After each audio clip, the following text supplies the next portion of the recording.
नमः शिवाय। श्री शिवाय नमस्तुभ्यं। श्री आदिशक्ति पार्वती माताए नमः। श्री विघ्नेश्वराय नमः। श्री लक्ष्मी नारायणे नमः। श्री सरस्वती ब्रह्माय नमः। श्री सियारामे नमः। श्री रामदास हनुमाने नमः। श्री राधे श्यामे नमः। हे शिवजी, તમારી કૃપાથી હું આ શિવ પુરાણ વાંચી રહી છું અને મારી મમ્મી, બેન અને તમામ શ્રોતા શિવ પુરાણ સાંભળી રહ્યા છે। અમે બધા આ શિવ પુરાણનું જ્ઞાન પ્રાપ્ત કરી શકીએ એટલી શક્તિ પ્રદાન કરજો અને શિવ પુરાણનું તેજ સહી શકીએ એટલી ક્ષમતા પ્રદાન કરજો। હે વિઘ્નેશ્વર ગણપતિ બાપ્પા, તમે શિવ પુરાણના વંચનમાં આવતા તમામ વિઘ્ન હરજો।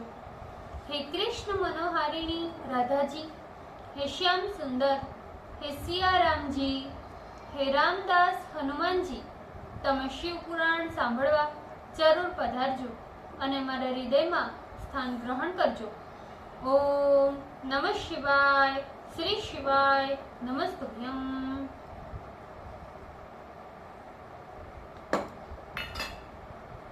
द्वितीय संहिता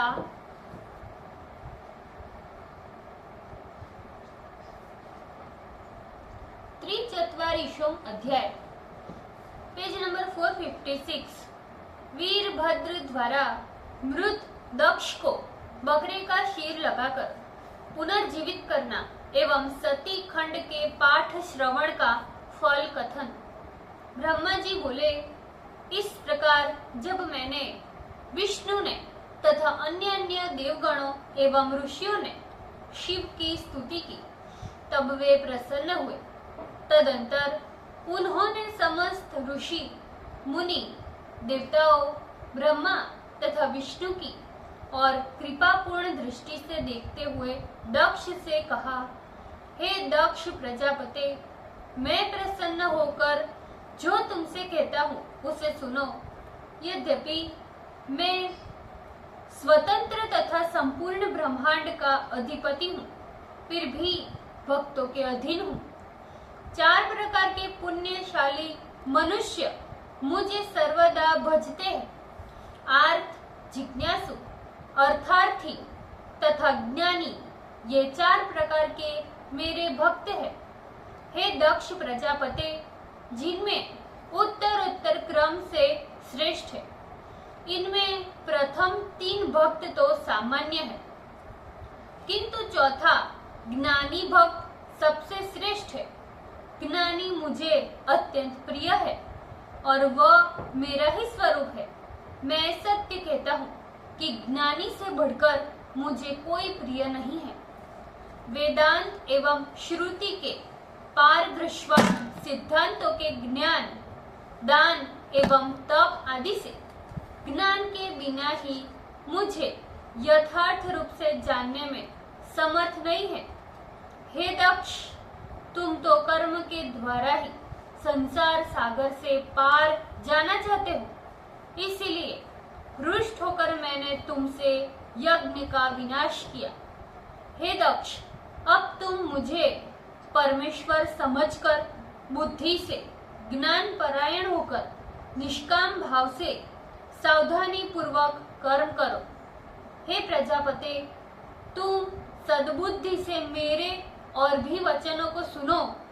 इस समय सगुण होकर धर्म के कारण मैं तुमसे ये गुप्त रहस्य को कहता हूँ। मैं, ब्रह्मा तथा विष्णु, ये 3 ही इस जगत के कारण हैं, परंतु विशेष रूप से मैं ही इस जगत का दृष्टा हूँ।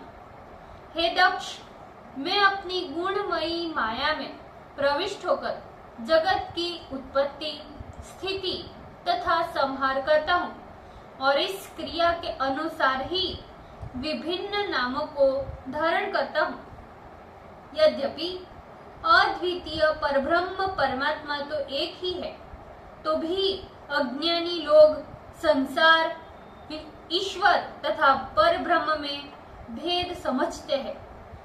जैसे मनुष्य अपने शरीर के अंगभूत हाथ, पैर आदि अवयवों से भेद बुद्धि नहीं करता, वैसे ही ये संसार भी मुझसे पृथक नहीं है।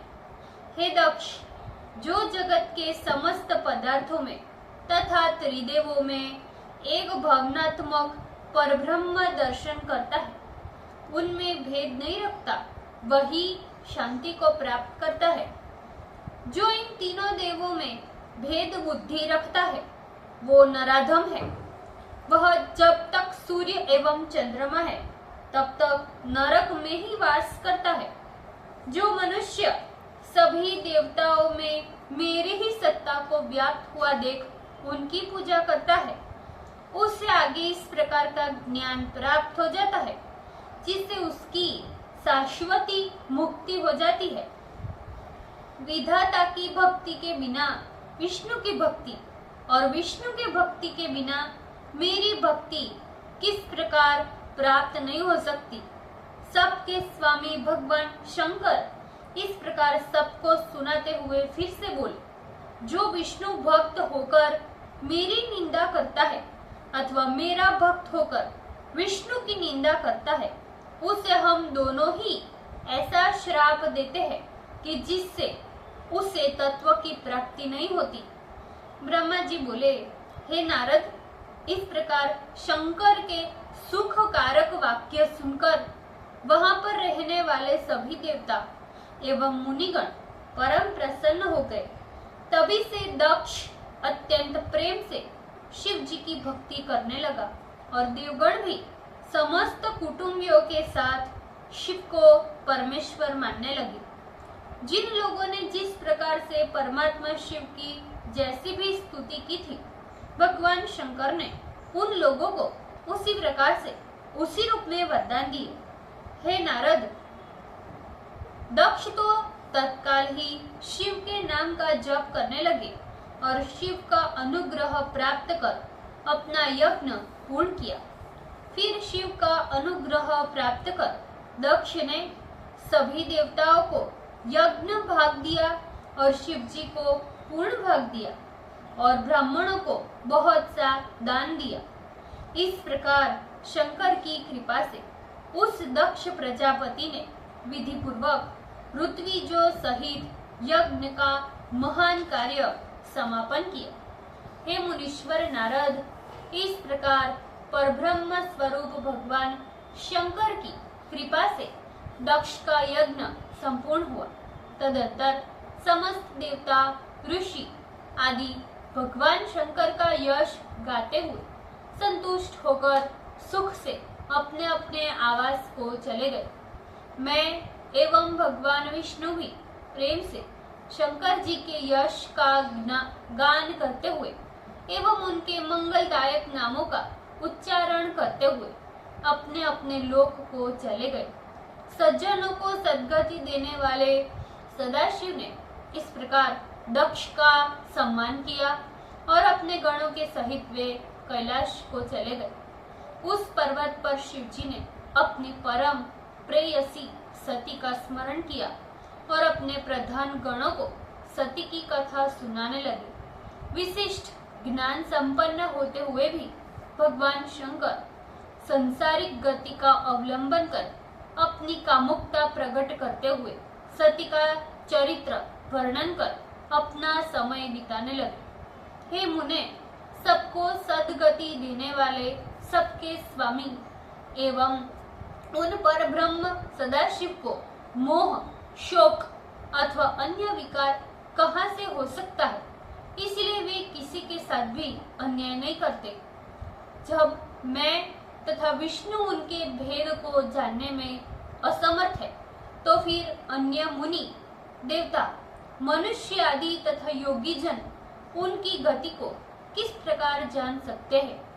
शंकर जी की महिमा अनंत है, जिसे बड़े बड़े बुद्धिमान भी जानने में असमर्थ है, किंतु भक्त लोग उनकी कृपा प्राप्त कर बिना श्रम के ही भक्ति द्वारा उनकी महिमा जान लेते हैं। भगवान शंकर एक है, उनमें कोई विकार नहीं, किंतु लोक परायण सगुण रूप धारण कर वे अपनी लौकिक गति दिखाते हैं। हे मुने नारद, इस चरित्र को पढ़कर एवं सुनकर ज्ञानी पुरुष इस लोक में उत्तम सुख तथा अंत में दिव्य गति प्राप्त करते हैं।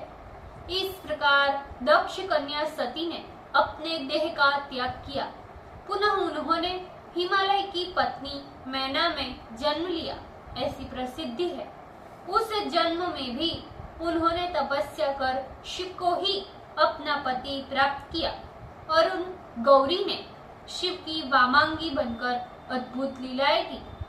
ब्रह्मा जी कहते हैं कि नारद, इस प्रकार से परम अद्भुत भुक्ति मुक्ति प्रदायक समस्त कामनाओं को देने वाले इस सती चरित्र का वर्णन मैंने तुमसे किया। ये आख्यान पाप रहित और परम पवित्र है, दूसरों को पवित्र करने वाला है तथा स्वर्ग, यश, आयु, पुत्र पौत्रादि फलों को प्रदान करने वाला है।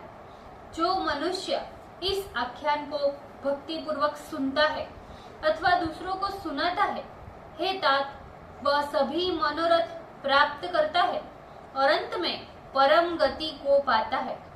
जो मनुष्य इस शुभ आख्यान को पढ़ता है अथवा पढ़ाता है, वह समस्त भोगों को भोग कर अंत में मोक्ष प्राप्त करता है। रुद्र संहिता द्वितीय सती खंड समाप्त। ओम नमः शिवाय। श्री शिवाय नमस्तुभ्यम। ભૂલચૂક માફ કરજો, શિવજી કૃપા રાખજો। આજના શિવ પુરાણના વંચનનું પુણ્ય મને પ્રદાન કરજો શિવજી। ઓમ નમઃ શિવાય। શ્રી શિવાય નમસ્તુભ્યમ।